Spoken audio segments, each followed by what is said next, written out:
Hey guys, and welcome back to a new video. In this video, we will talk about push notifications and how we can implement these into our Android apps with FCM. That stands for Firebase Cloud Messaging, so we are going to use Google's solution for implementing these push notifications. In the past, I've already done a video about that. That has been quite some time ago, and things changed, so you can't follow that video from the past anymore because this FCM API is now updated to the so-called HTTP v1 API, which is just a bit more secure. So we have different type of authenticating, in this case with access tokens. So they are just short-lived access tokens, which we need to refresh frequently. And that has the advantage that if a token gets lost or maybe gets leaked to the public, then it might only be valid for an hour or so, but not for the whole lifetime or whatever. So if an attacker gets that token, then they can only do something for a very limited amount of time with it. And there's some more advantages which you can also find here in this Firebase docs. But I, first of all, want to show you what we will build. So this will be a rather minimal setup to implement push notifications, including the server setup. So we do need a server. That's why it's called push notifications, because a server pushes these to our device and they are not triggered locally on our device when the app is offline, for example. But the app will look like this. I open this on 3 devices here. We have a text field to enter a token. So each device will have its own unique token, which you can use with FCM to send push notifications directly to a specific device. And we can then, for example, copy this token here. Then we copied it to our clipboard. We can then paste it here in our other device. So on this device, we want to send push notifications to this device. So we paste the token of this device here on the left device. Let's paste it here. Let's copy this token as well, paste it on the right device. And I also want to paste a token here on my real device, like this. And if we then click submit on all of these devices, then we can enter a message. So let's minimize these 2 devices here, for example, that we can actually receive notifications. If we now enter a message here and say hello world, and we click send, then you will notice that this device receives this notification. So you can see new message, hello world. This device didn't receive that notification because we pasted the token from the right device on the left device. And if we just normally send a message here, then the push notification will only be delivered to the right device. That's of course something that makes sense if you build something like a chat application where only the recipient of your message should actually be notified with a push notification. However, sometimes you want to notify multiple devices with a push notification. So you might want to broadcast a specific message to multiple devices. Let's say you have some kind of game app and you want to offer a limited discount for some kind of in-app purchases. Then you want to send that discount push notifications, of course, to multiple devices. That is something I will also show you how to do. So we can also enter a broadcast message here. And if we then click on this little broadcast icon, then this should be delivered to both our devices here. So there is our broadcast message, but also here on my device, you can see new message broadcast. That is what we will build. As I said, we will need a server setup for that, which we are going to use Cato for. But I will say right away, this will be a very minimal setup. So we will implement everything server-side, that it works, that we can send these notifications, but we won't include any user authentication, for example, here, where we also need to persist the token of each device, which would be necessary if you were to build a real chat app, a real social media app or so. But I think that will be way too much. That is not directly related to push notifications. I might use that in a future course, however. But for now, let's get started with the video. And the first thing we want to do is we want to connect our Android Studio project with Firebase. So obviously you need a Firebase account here. So in case you're new to Firebase, that is just a cloud service from Google, which offers you easy implementation for databases, for storage, but also for push notifications. And since Android is from Google, they also need to have their own kind of mechanism for push notifications. And no matter what kind of push notification provider you use, so there are multiple, not only FCM, for example, maybe you've heard of something like OneSignal, that all exists, and these providers might make things a bit easier, but they all build on top of FCM. So that is really important to understand, that you can build your own kind of push notification framework without using FCM. Because in the end, these push notifications should also be delivered when the device is idle, when your app is not actually opened. And for that, there needs to be some kind of system service on Android, which is always alive. But we as developers can do something like that with our app. Except maybe with a foreground service, but that's not ideal and doesn't work for for all use cases. So you need to understand that there's always kind of a system service running that listens for these push notifications. And that system service uses FCM. So we want to go to our Google Firebase console where we have our project, and we want to then add a new project here. So let's click that. We can choose a name for that project. If you already have an existing Firebase project, you can also link your app to that project. You can link multiple apps to one project, but I will create a new one here, which I'll call Firebase Push Notifications. We can then click continue. Next, we are asked to enable Firebase or Google Analytics for our Firebase project, which in a real project absolutely makes sense. So we just get some extra analytics for everything we do. So on the one hand, something like Crashlytics, where you get crash reports, cloud messaging. So here, FCM, in-app messaging, and so on. So in a real app, I would definitely enable that, since it gives you a lot of essential information about your user base. In this case, I will not enable that because you will need to also create an analytics account for that, link it to that. That is not the core of this video, so let's disable that and click Create Project. Then that will take a moment, and after that, I will see you back. There we go, our new project is ready. You want to click Continue. And then we already see Get Started by adding Firebase to your app. We of course have an Android app here. Let's click on Android. And then we need to register our app here with our package name. So if we go into Android Studio, we can copy this package name here. Copy, paste it here. We can also give it a nickname, which is optional. So I'm not going to do that. If you use something like here, dynamic links, Google sign-in and so on, you also need to add this SHA1 hash, which I will also skip since it's not needed for push notifications. So let's click Register App. Next, we need to download this Google Services JSON file, which is just a file from Firebase, which tells our app all the information it needs to talk to our Firebase service. So I want to download that. And then you can see we need to paste this Google Services JSON file into our project app folder. So once you open Android Studio, switch to the project view, minimize that, open our app folder where the Firebase file needs to be positioned. And then here we want to paste this. Actually, you need to remove this 3. So just Google Services JSON, and there we go. Okay, we can close this and go back to Google Chrome. So we can click Next here. We've added that. Next is we need to add the Firebase SDK to our project. So that is pretty much just the library that we can use Firebase functions in our code. We want to select Kotlin DSL. That is the Gradle version we use. Then we first of all need to add this plugins line in our build.gradle project file. So let's copy that, go to Android Studio, open our build.gradle at the project level, and simply paste this here. Then we go back to Chrome, take a look at what else we need to add. We need to add the plugin or apply it here in our app level Gradle file. So we want to copy this, go to Android Studio, go to the app level Gradle file, and paste it here. And then last but not least, we need to add this Firebase BOM. So that's pretty much just a file or a reference to the latest Firebase version. So there are tons of Firebase dependencies. There is for cloud messaging, there is for real-time database, there is for Firestore, and all of these might have different versions. And this BOM dependency just declares the latest dependencies that actually work together for your project. So I want to copy that, go to Android Studio, scroll down, and want to add that here. Apart from that, the only thing we now need to add is the specific dependencies we want to use from Firebase. So I will simply paste these here, actually without this BOM. So on the one hand, we have Firebase messaging, and notice how we don't specify a version here because that is done by this Firebase BOM, since it will use the latest stable version for that.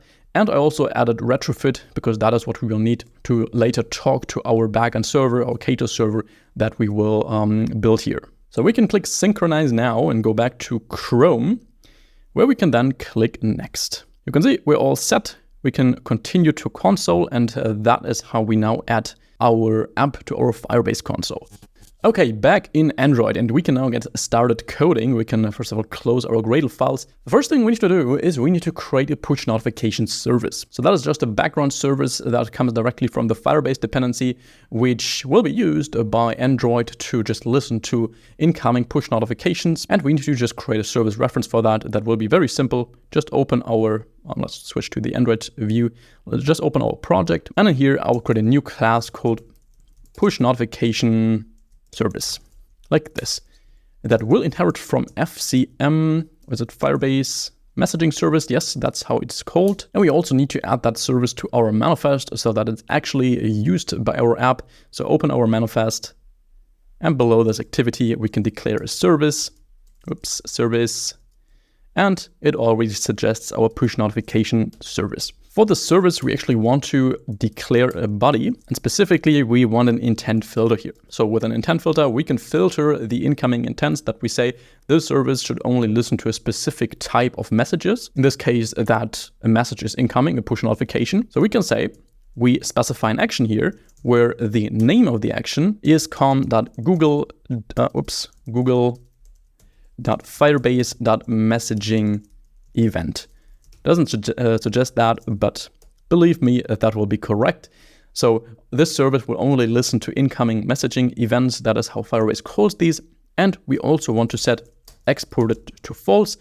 So that will mean that only our app can actually talk to the service and not external apps. If we then go back to our push notification service, we will notice we get a little warning. And that says apps that use Firebase Cloud Messaging should implement on new token in order to observe token changes. So as I've mentioned before, the way authentication works with this Firebase Cloud Messaging, so just to make sure that no attackers or so could send push notifications to your app. So we need to kind of authenticate. And to make sure that this works, Firebase now uses a so-called refresh token. So just a token, a long string that frequently changes. And when that changes, this service will call the onNew token function, giving you the new token. And if you were to build a real app here, where you need to send push notifications over a longer period of time to a specific device, let's assume WhatsApp, you need to save the chat history of someone on your servers, but also need to be able to keep on sending push notifications to a specific person when a new chat message arrives. Then you also always need a reference to the current token of that app, of that recipient. So in this case, when you get a new token from Firebase, which you need for authentication, you would need to take this token, push it to your server, and save it in the database for that corresponding user account. In this case, we're not going to use this since we always get the most up-to-date token when we launch our app. And as I said, we will have a very simple setup here without any remote database, but just that you know what you would need to do if you would build this on a larger scale. But I think this would be way too much for a simple YouTube tutorial. What you can also do here in the service is you can override on message received, which will be triggered when a push notification will be received. So if you need to respond to that somehow, then you can do it in this function. We won't need to implement this here because we can already set the title, the body of the push notification, and Firebase itself knows how to display a push notification with the default fields. But if you want very custom push notification behavior, then you can also pass in your very own parameters, which you can then receive here in this onMessageReceive function, interpret that and show it on your own with the Notification Manager API. So here we could respond to received messages if we would want that. And here we should update our server. Okay, but that's already it for this service. Next up, we need to define our state for our screen. So if we think back to our app, if I relaunch that very quickly, oh, not that one, but this one. If we think back, and actually not launched this one, but the old version of the app, 1 second. Then we see something like this. So if we think about what kind of state, what kind of changing elements we have in our UI, on the one hand, we of course have this remote user token text, that is a text that can change. That needs to be part of our state. Our state also needs to contain some kind of information, whether we are currently at that enter token section of our UI, or if we are already in the enter message section where we can enter a push notification text. And we need that text itself for the push notification text. So we have 3 parts in our state, which we can create here in our root package, call that chat state or whatever you like. Make it a data class. And here we, on the one hand, have a val is entering token, which is a Boolean, false by default. No, actually true, because we start with this token text. We then have our remote token text. That's a string which is empty by default. And we have our message text, which is the string, which is the string that we can enter when we want to just send that body as a push notification to another device. And if we now think what we actually need to do in order to send a push notification, so how that whole mechanism works and why we need a backend in the first place, because just in theory, we could implement push notifications and sending these just client-side, just from our Android app. But that will be terrible security-wise, because we need to keep our secret Firebase key that allows us to send notifications. We haven't used that yet, but we will later in this tutorial. We have to use that client-side in order to authenticate sending these notifications. And if you keep such super sensitive secrets client-side, then it just takes one attacker who reverse engineers your app and it gets access to that, and then they can send push notifications in your name. That is of course terrible, and that's why we use a backend here, and especially with this new HTTP 1 API from FCM, it's almost impossible to implement that client side. So the way this will work, however,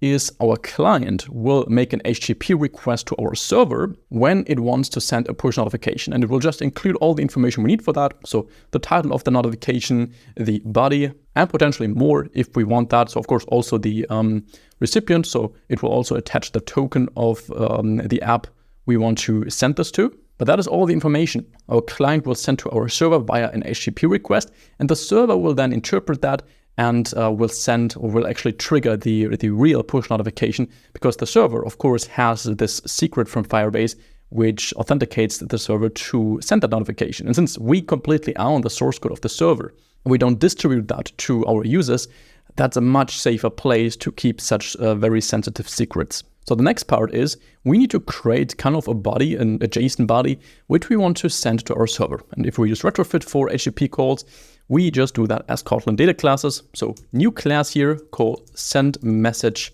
DTO. DTO because it's called a data transfer object. It's just a Kotlin representation of a JSON body we send over the network. So data class val2, that will be the token. So to which app we want to send this. Will be a nullable token.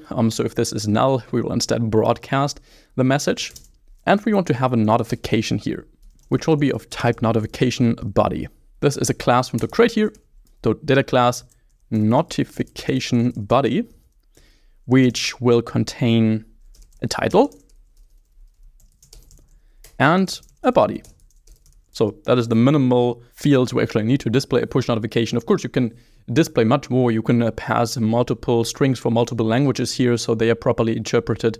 But all that is explained in the Firebase docs. As I said, I want to show a minimal example here. If we cover the whole docs and all of what is written in there, then this video will probably be 10 hours long. But I might use that in a premium course later on in a real project, so you can also learn how to implement this in a real project. So now that we have these two data classes which represent a JSON body, we want to next implement our actual FCM API. So our retrofit API, where we define what kind of HTTP requests we want to make from our app to our own backend server. So we call that FCM API, will be an interface. And in here, we define these functions. So those will be suspend functions using Kotlin coroutines. Call that send message. And here we attach a body, which will be our send message DTO. This will be a post request. And the route for that, that is something we define on our own backend later, will just be /send. It doesn't need to return anything, and we will just trigger sending a notification with that. And another function we need is broadcast. And here we also attach this body. So since in either case we just send such a notification body, we can make the signature of these functions the same except for the name. And here we also post something to /broadcast. Next up, before we get to implementing our actual UI, we want to implement our chat view model. That is where the magic will happen, where we will receive actions from the UI, so button clicks when we send a notification, and where we will then take that and trigger our retrofit API, so we make that HTTP call. Let's go in here, have that chat view model, which is a view model like that. And then here we can get started. First of all, I would like to create our retrofit API in here. That is something I also wouldn't do in a real project. In a real project, I would use something like dependency injection to actually rather inject the API here. So API, FCM API. But with view models, that's always a pain in the butt if you don't use a dependency injection framework, which would also be too much for this video. So let's just keep this simple. and create the API directly in our ViewModel here. So API, that is an FCM API, and that's equal to retrofit.builder. And we first of all pass a base URL, so which API, which URL we talk to. In this case, that's HTTP. We're not going to use HTTPS here. That requires you to get an SSL certificate. And we say 10.0.2.2. I will talk about why this specific URL in a moment. But the port is 8080. So that is what we'll use server side. Why do we use this specific URL? That is actually the localhost URL if you are on an emulator. Because if you just use something like localhost, then this refers to the emulator itself if we run this app on an emulator. And since the server doesn't run on the emulator, this request will go to nowhere. So instead, we can use this specific IP address that allows us to still refer to localhost, but the localhost of our computer, because we will be running our backend here just locally. We won't deploy this anywhere here in this tutorial, and otherwise this won't work. An alternative way to achieve this is you could use the actual IP address of your Wi-Fi router. Then this would also work with your real device. So if you use your real device, then using this approach with this IP address won't work because your real device doesn't know anything about your local machine, but the emulators do. But that local IP address, on the other hand, can change here and there if you maybe restart some local devices in your local network. So I will just use this here and only use emulators here to send actual notifications, and I will use my real device to only receive such notifications, since that doesn't need to talk to our own backend. Then we want to add a converter factory, which is a Moshi converter factory.create. So that will just automatically parse our JSON responses to our Kotlin data classes. And we then want to also call build and create like this. And there we go, we have our API already. Then above that, we want to have a var for our screen state.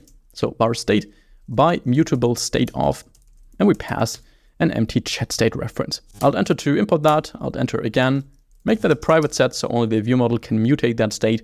And then we can go below here, and we're going to have a function on remote token change.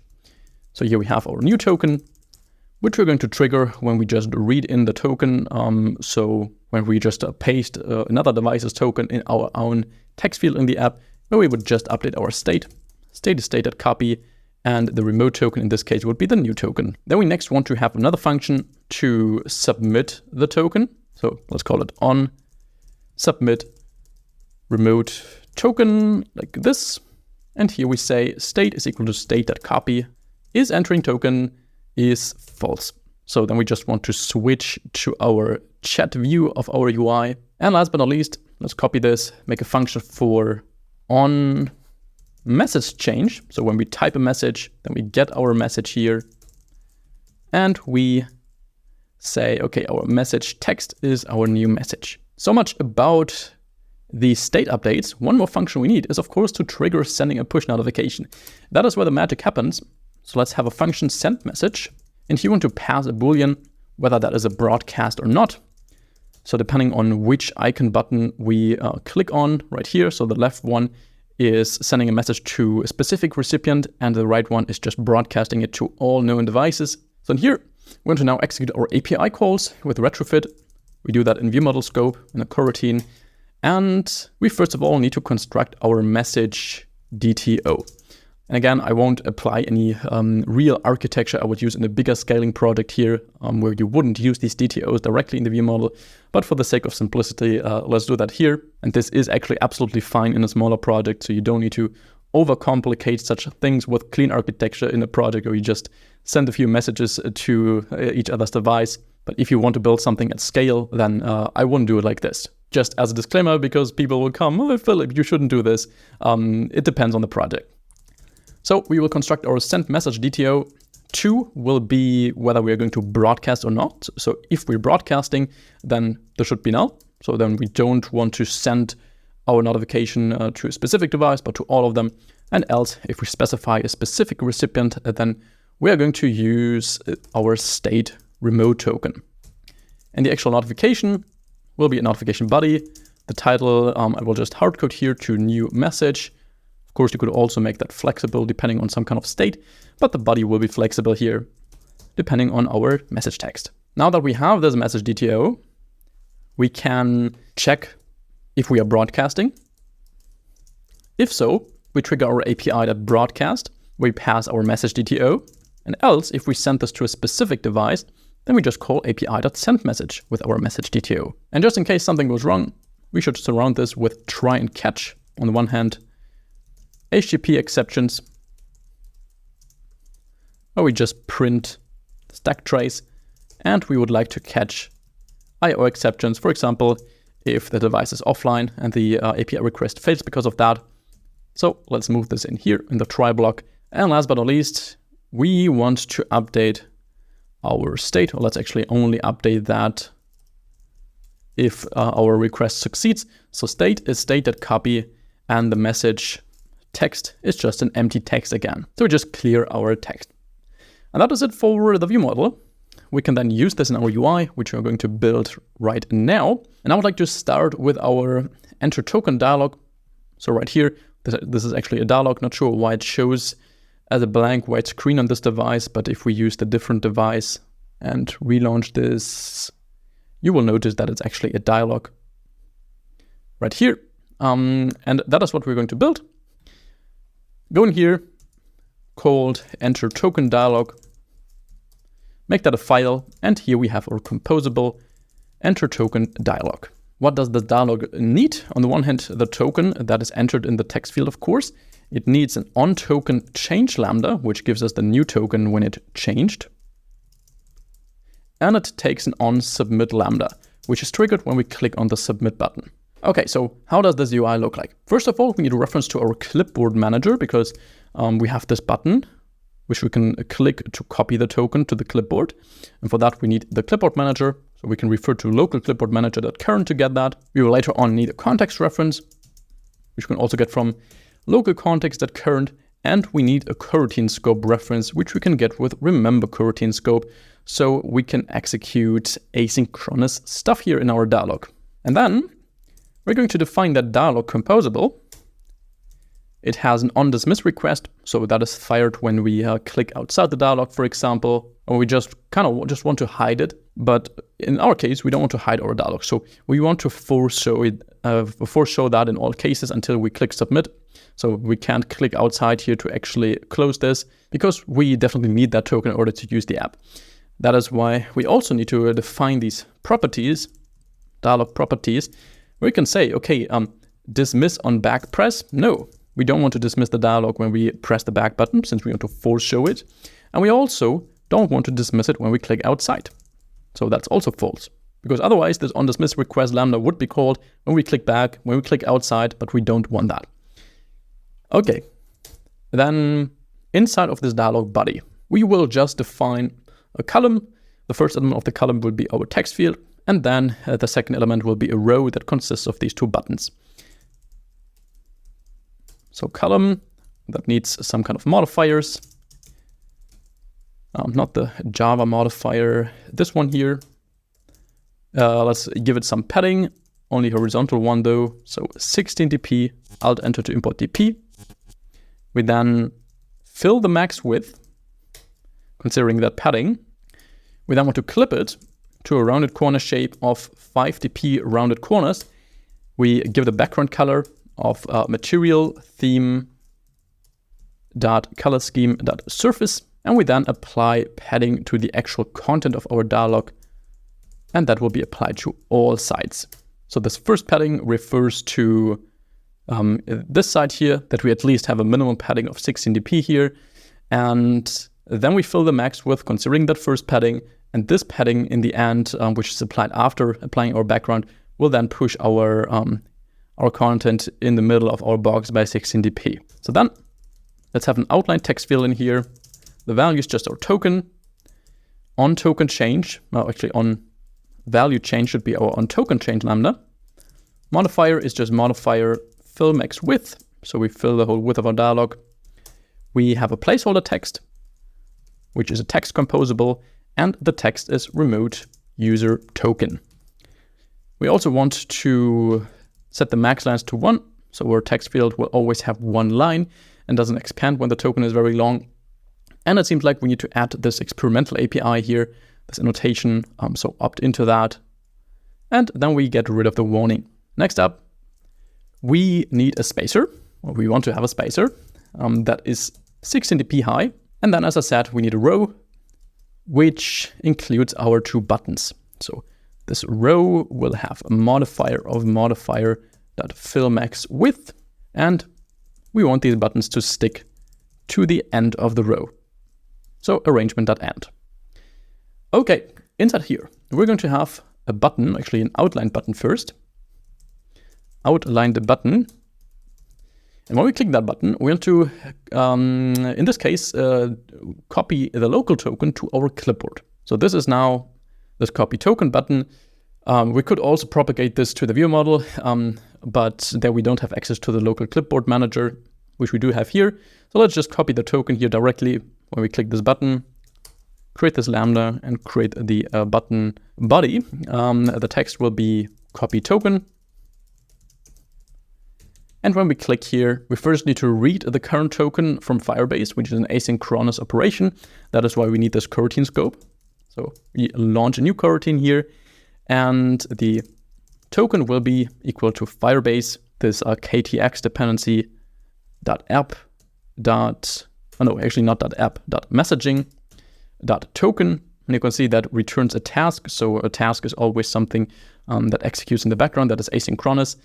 If we want to get the result of that directly here, we can call that await. So this will suspend the coroutine we launch here until we retrieve the token from our Firebase SDK. Now that we have this token, we can put this in our clipboard. So clipboard manager set text that only takes an annotated string, not a normal string. So we need to create that annotated string and pass in our token. And then we can just show toast or so that the token was properly copied. Here we can pass the context we created previously. The text will be copied local token and toast.length long.show. Something like this works very fine. And here the name is shadowed because we already have a token reference. Just to not confuse you, let's call that local token like this. That is our first button. The second button will be the submit button, which will be easier. It will be a normal filled button, and we click that. We trigger our onSubmit lambda to send that message, and the text will be submit. And we might also put a modifier, a spacer in between with a modifier of width 16 dp. So we have a bit of spacing here between our buttons. But that should be it for our enter token dialog. Next up, we need to create the UI for sending a message. Let's do that here. Call that, I don't know, chat screen, for example. Chat screen. Make it a file, composable chat screen. This takes in our message text. It takes an onMessage change lambda, which gives us the new message when we type it. It takes an onMessage send lambda when we click the icon button to send it to a specific device. And likewise, it also needs an onMessage broadcast lambda, like this. And the way this screen will look like is very similar to the previous dialog, actually. Same structure. We have our text field here, fills the whole width, and then our two icon buttons, which are right aligned. So again, we're going to use a column. We'll have a modifier, compose one, of course, which will fill the max size of our screen. And the vertical arrangement is arrangement.center. So we center the content vertically as well as horizontally. So alignment, is it horizontal alignment, alignment.center horizontally, this one. And then we again have an outline text field, just as for the dialog. The value is our message text. On value change, so when the text changes, is our onMessage change lambda. So we propagate that new string up to our activity level. The placeholder will again be a text to enter a message. And we need a modifier to have some padding horizontally of 16 dp. And then we again fill the max width so that we have some padding here on the left and the right side. Again, I'll enter an outline text field to opt into this experimental API. And then we just need our row. We should actually be able to copy this from here, from our dialog. Scroll down, copy it with a spacer together with these two buttons, like here. Paste this here. There we go. So here's our row. We want to say fill max width, apply some padding. Actually, let's also apply that before. Horizontal 16 dp. The horizontal arrangement is end. That works. In here we don't have outline buttons, but rather icon buttons. And did I do that wrong? Because that's not inside the row. Let's take a look here. Oh yeah, these two of course need to be one level above in our actual row. So good that I copied that. Let's just put the spacer in our row and remove this button. Or let's copy it and rename it to an icon button. Oh no, we actually need an icon for that. Ignore what I just said. Let's have an icon button in here. On click will be on message sent. So that will be the left icon button. And in here, we're going to have an icon with an image vector of icons.default.send. Content description is sent. We then copy this, put it below.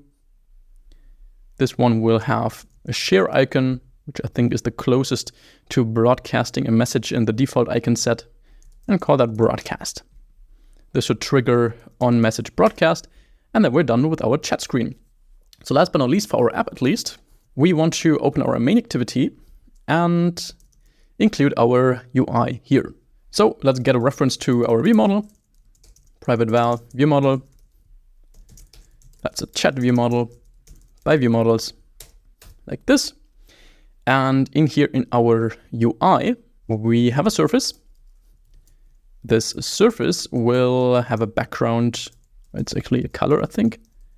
Color of material theme, that color scheme, that background. And a modifier of modifier fill max size. In here, we're going to then get a reference to our state, which we get from the ViewModel.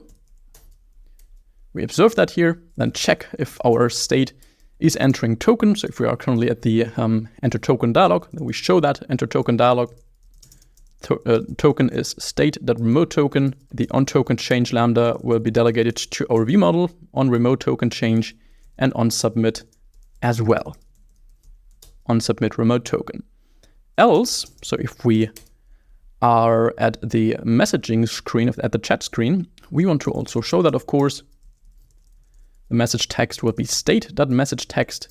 The on message sent lambda will be ViewModel.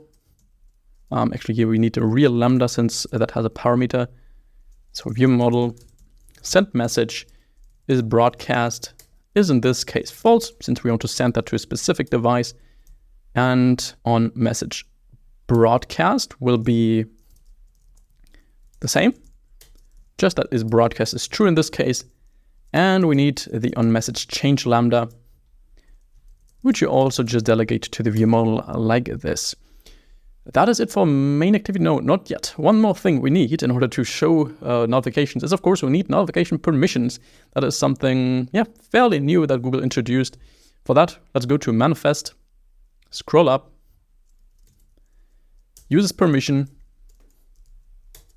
called post notifications. That's actually only necessary for some kind of API level, I think 31 or so, but we still need to request that. And one more thing we need, since we are talking to our own backend and we're not using secure traffic here, which you should absolutely do for a real backend.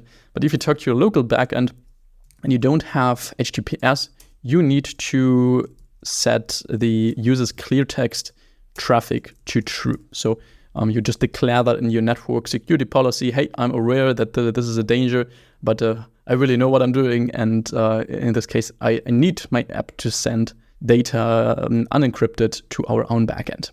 Of course, only do that when you're actually testing locally or in an environment where nobody else knows your backend. So let's go back to our activity and request that here, main activity. And on create, we can then have a function request notification permissions or permission, alt enter, create function. There we go. And if our build, this one here, that version build.stdkint is actually larger than build.version codes.tiramisu it is. That is from which API level we need to request that permission. Only then we want to request that. So we need to say has permission. First of all, check if we have that. Use the context compat for that. Check self permission. Context is just this. And the permission comes from the Android manifest. Permission post notifications. And if that is equal to package manager dot permission granted, we know we do have permission, otherwise we don't. We can then use that to check if we don't have permission. In that case, we want to use the activity compat to request that permission. So request permissions, the activity is this. The permissions we want to request is an array. In this case, we only want to request one. Manifest.permission.post notifications. And request code is 0. We are not going to respond to what the user enters here or whether they declined or approved that permission. That's also not the topic of this video and would be way too much. But I think that is it for the app. What we now want to do is we want to take this, launch this on all of our devices, on this one, and I will also launch it on my Pixel device because we can already test this. So there we go. We first of all, of course, need to allow these permissions on all of our devices. Allow. And yes, that is looking pretty much just like I showed before. The first thing we need is we need to click on copy token of each of these devices once, because that will tell Firebase, hey, I am a device, I have a token, and I want to register for receiving push notifications. I'm at least a device that can receive push notifications from FCM. We can't yet send these push notifications from one device to another, because for that we obviously need our backend, but we can use the Firebase console to test these. So we can send these directly from the console. Let's minimize our apps here. And let's actually make sure that we have a specific token. How do I get my recently used apps here? Let's make sure we have this token in our clipboard. Go to our Firebase console, click on engage, and go to messaging, I think. That is where we can trigger these test notifications. So here we first of all need to click on create your first campaign. So campaign is pretty much just a push notification, but really everything that belongs to push notification, on which devices it was delivered. Here we are asked to check what kind of notification we have. In our case, we have a Firebase notification. We don't have an in-app message. That's something different. Well, that's a message that shows directly in your app as kind of a dialog, as you can see, but we want a push notification. Let's click create. Then we are prompted to enter a title for a notification. We can also use hello world or so for that. The notification text is blah, blah, blah or so. And we can, I think somewhere we could also pass the target, yes. So we could click send test message here. And yes, here we can add an FCM registration token. So there's a text field. We want to paste our token that we just copied from our device. Click on this add symbol. And that should now hopefully show up in our app. If we click test, go up here, and yes, there it is. Here's our notification.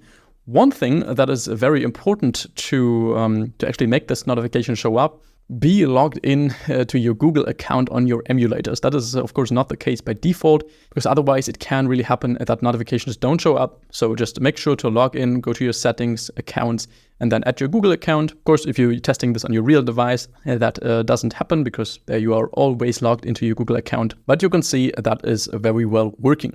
Let's also quickly test this on our other emulator, where we can go to our app, copy this token. Of course, always minimize the app, otherwise it won't show up.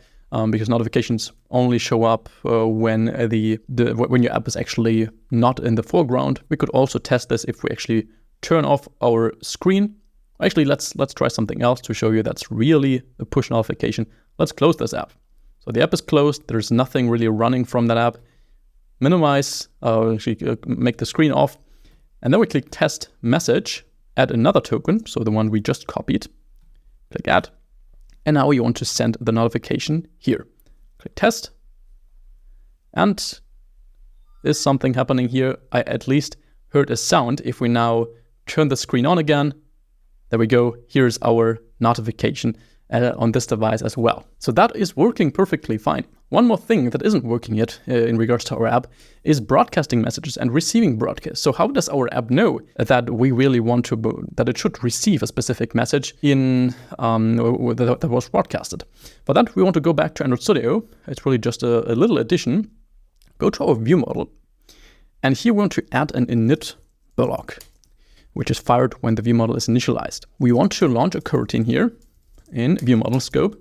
And all we need to do for that is we need to refer to Firebase messaging, and we want to call subscribe to topic. Now, so that is how it works to broadcast messages to multiple devices. Firebase works with these topics where we can define specific topics which refer to a group of devices which subscribe to that topic, and then we can send a notification to that topic. So that whole group of devices that subscribe to that will also receive the push notification. So let's say you have some kind of news app, and that news app really bundles all kinds of different news, maybe the weather, maybe business news, maybe stock market news, and all of these different news types could have their own topic. So in the app, you could subscribe to maybe business news, and that way you would also subscribe to a push notification topic, business news, and you would only receive push notifications for business news. But obviously there could be multiple devices all subscribing to that topic of business news. That is how these topics work. In our case, we will just have one topic which we hardcode here to chat, and we call it wait. And that will then make sure that we subscribe to that topic and receive notifications for whatever we broadcasted. Okay, next up, we are now actually done with our app. So next up, we want to build our backend. We want to build something that receives these two HTTP requests, takes these, interprets these, so reads in the JSON body, whatever our app wants to send, and then our backend will make the HTTP call to the Firebase backend to actually trigger sending that notification. And as I mentioned, we want to use Cato here for that, since I really like Cato as a backend service, especially for Android developers, since it's completely based on Kotlin. And yeah, that's just a language we know, a language we're familiar with, a language we love. And to create a Cato project, we want to go to start.cato.io. If you have IntelliJ Ultimate, that is the IDE we will use to build a Cato project, and then you can also have an integrated Cato project wizard. But since that costs quite some money, I will show you that how you can create a Cato project for free and also use that in the normal free IntelliJ version. So that is done by using this website, Cato project generator. Call this Cato push notifications FCM or so. And then we can add plugins. So in Cato, a plugin is just some kind of feature we would like to use, a backend-like feature like authentication, or to use JWT authentication or whatever you want. In this case, we don't need that. But what we do need is we want to have routing. So we want to be able to define HTTP routes. And then if we scroll down, we want, what do we want?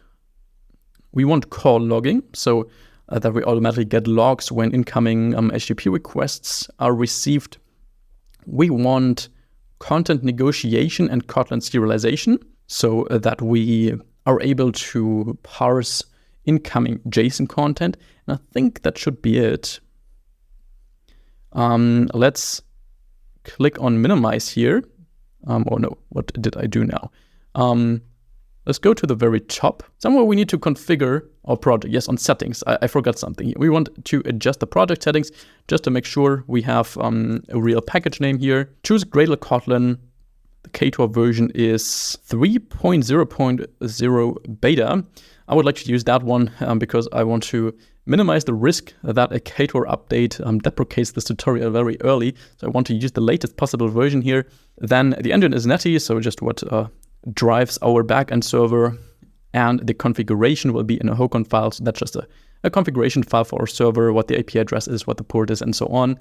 Let's add some sample code. Go to add plugins. Oh no, we need to add these again. That is bad. Okay, routing. We need call logging and Kotlin serialization. And then we can click generate project, and it will download your project as a zip file, which you can now easily open in IntelliJ. So I will open that, extract it, and open the project, so the extracted folder in IntelliJ, and I will see you back in there. There we go in IntelliJ. I've opened the project, syncing was successful, and the first thing we want to do is we want to open our project hierarchy. Open our build.gradle KTS file and add a dependency. So right here, this dependency is called the Firebase admin SDK. So that's pretty much a Firebase SDK as well, but for server side. And that includes everything we need in order to send and trigger push notifications from our server now, where we have that secure environment, which we don't have on client side. We can then click on this little icon in the top right to synchronize these Gradle changes. And let's first of all take a little look in Ktor in case you're new to that, how such a project looks like. We also have a main Kotlin package. In here we have a plugins package, which was already generated by the project generator. Monitoring just defines some basic call logging logic. So with install, we can just tell our backend, hey, we want to use this feature of call logging, of automatically logging these calls. We can add filters and all that stuff. We have routing. So here we define all of our routes that we want to expose to the public. So our HTTP routes to, in this case, receive the JSON body from our app and then forward this to the FCM API. We can also remove this here, since we're going to define our own routes, of course. Serialization specifies how to use here content negotiation. So in this case, JSON, and automatically parsing that. We also want to remove this routing block, since that is already contained in our routing plugin. And last but not least, here in application, all these functions from the plugins package are configured and called. And here we can then also do some further setup. And what is that further setup? First of all, we need to link our backend to our Firebase console. And that works with the so-called service account key. So that's a JSON file which just contains all the relevant information the Firebase admin SDK needs to authenticate and authorize with FCM. And we get that by going to our Firebase console, going to our project overview, this little settings icon, project settings. Here we have a service accounts section which we want to click, which is, as you can see, for the Firebase admin SDK. And we want to take a look for Java. Yes, and we basically just need to refer with a stream to this service account key JSON. So I want to click generate new private key. Again, it's private. This should only be on your backend now. You can see it also tells you that again, generate key, and then it will download that JSON file, which we now want to open, copy, go to our IntelliJ IDE, go to our resources package and paste it here. I'm going to call this service account key JSON, hit enter, and there we go. Our file opens. Again, this content is no secret. So let's close this again and just read in that service account key with an input stream. And if we want to refer to a file from our resources, then that's a kind of a weird way to refer to that, but it's how it works. We have our refresh token stream, or let's call it service account stream. And that is equal to this class.java.classLoader. And that has this get resource as stream function, which just refers to our resources package. We can't just refer to the path of our resources folder here, because later on when we deploy this, then everything gets packaged into a jar file and then this folder doesn't exist anymore. So we need to refer to this function to actually read in the resources that are packaged directly into the jar file. The name is just service account key.json, like this. Then we need to define Firebase options, which are Firebase options.builder. And here we need to pass in that service account stream. So we set the credentials, and the credentials are Google credentials from stream. And we pass in our service account stream, and then we call that build. And last but not least, we can call Firebase app to initialize the app with our options. So we properly authenticate here for the Firebase admin SDK. Next up, we just need to define exactly the same DTO objects we also defined client side. So we could just copy paste these. Let's open Android Studio, send message DTO, copy these two classes, go back to IntelliJ, and paste these here. Then I would like to define a little mapper, which maps a send message DTO to a Firebase message. So a message that Firebase can interpret that we can send to the FCM API, which is a message here from Firebase messaging. And here we can then return a message.builder. We want to set the notification. So definitely don't say put data here. I mean, that is something I did wrong in the past. That can be used if you have custom fields and you want to have your custom interpretation of the notification. So You can pass any type of key here, ABC, and a value, so hello or so. And that will also be contained in this message bundle, which you can then receive client side in this onMessage receive function, which I've showed you before in the Firebase service. But that will not automatically show the notification. So if we just want the default notification body and interpreting it in the default way, then we don't need any setup for that, because Firebase also already creates a notification channel for us. Pretty handy. In order to do that, we just need this set notification function. Here we construct this notification.builder. We can set the title to our body, or is it called notification.title. Set the body to notification.body, and then we call that build. We also want to set the token so that Firebase knows which device we want to send that notification to. But we only want to set that if the token is actually assigned. So if it's null, we want to broadcast it instead. So instead we use apply here and check if to, so the recipient token, is actually equal to null. Then that means we want to broadcast that message. So instead of setting the token, we want to set the topic, as I mentioned. And the topic is chat. So all devices that subscribe to this chat topic will receive this notification. Else, we simply want to set the token to 2. And then we can call that build on this. So that's just how we transform the send message DTO into a Firebase message, which we can then send in our routes. That is the last thing we need to do. So here in our package, let's have send message routes. That's just a normal file here in Ktor. And the way we define these routes here, that's simply an extension function of route. And first of all, that's send message. Well, let's just bundle these here in one function. We have a send notification route.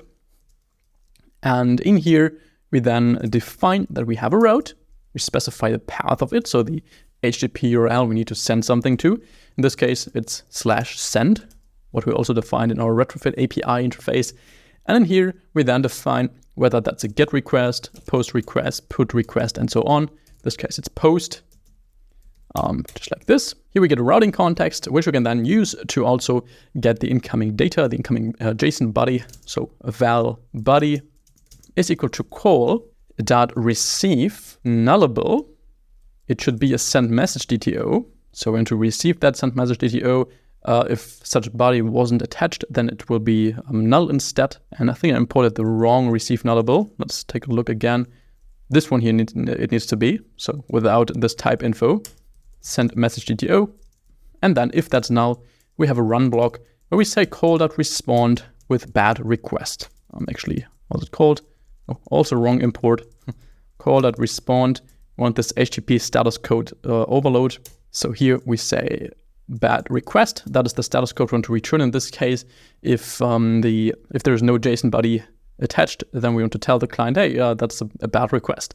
You didn't attach data that you were supposed to attach. We also want to return out of this function, return at post, and then we know that at this point, if we reach this part in the code, this body is definitely not null. We can then use Firebase messaging to get the instance, so get the singleton, and then send the message, which in this case is just body to message. So here this takes in a Firebase message, and since we created that function to convert our send message DTO to a Firebase message, we can very easily do this here.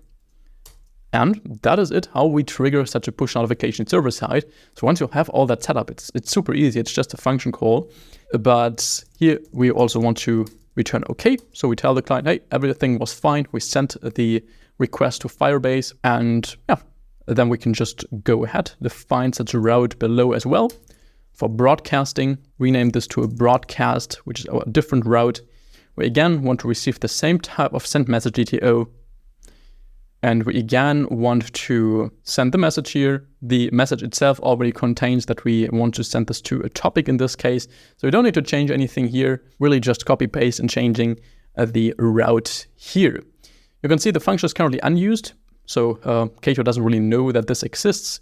We need to now take this, go to our routing file and put this in here to define that we want to have this send notification routes. And I think that is it for our backend. So you can see this was a lot easier than client side. Of course, as I said, if you do this in a real project, then you need to have some kind of database where you make sure that you save all these tokens of every single device if you want to be able to always send notifications at any time to a specific device. Just one thing I want to check is if we go to application.conf, yes, the port is actually 8080. That is what we define client side as well. I would say, let's launch this backend.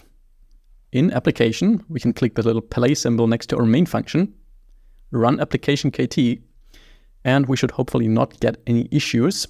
There we go. Application started, and okay, address already used. That is because my other instance is running, so the IP address is already in use. I just quit that. I'll relaunch it. It can still happen that this will show up for you, so that just means that there's another program currently using that port. Then you need to switch the port to something like 8081 or so, and also change that client side, of course, and then it should work. And now you can see we are responding at exactly that IP address, and we can now try that out client side. One thing I forgot is actually internet permission. Otherwise, we can't talk to our backend. Let's quickly change that, duplicate that, change it to internet, and then relaunch this on all of our devices and see if we can actually send notifications from one device to another. That would be awesome. There we go. So let's first of all take this token, copy it, paste it here, copy this token and paste it here. You can then click submit, submit here as well. Let's ignore my real device for now. We just want to see if it works to send a notification from this device to this device. For example, if you have a chat app, we want to close this app here, or minimize it at least, and then we want to enter something here like hello world, click send, and does it show up? No, it does not show up. Let's take a look if our backend received that. Okay, there seems to be some kind of issue. We have unhandled post, so our post endpoint threw an exception, and it failed to convert the request body to send message DTO. Okay, I think I see why that is happening, because there's no serializer for our DTO found.